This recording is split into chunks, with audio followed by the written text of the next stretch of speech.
अस्सलामु अलैकुम वरहमतुल्लाहि ताला बरकातुहू। मुअज़्ज़ज़ सामाईन, ये इस वक्त जो आप स्टेज और पंडाल, ये कुर्सियाँ,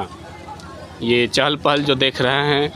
ये एक मुजद्दिद आज़म कॉन्फ्रेंस व नातिया मुशायरा बतक़रीब जश्न शादी खाना आबादी उस्ताद जामिया ताजुश शरिया मदीनतुल उलूम रामपुर मधवापुर मधुबनी बिहार के इस शादी खाना आबादी के मौके पे ये पंडाल, ये जश्न, ये मजमा, ये मुजद्दिद आज़म कॉन्फ्रेंस मुनक़्क़िद होने के बस चंद मिनटों के बाद इस कॉन्फ्रेंस का तिलावत कलामुल्लाह से आगाज़ किया जाएगा। जो आप देख रहे हैं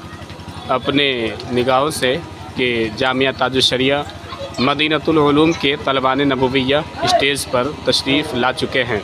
बस चंद मिनटों के बाद इस मुजद्दिद आज़म कॉन्फ्रेंस व नातिया मुशायरा बतक़रीब शादी खाना आबादी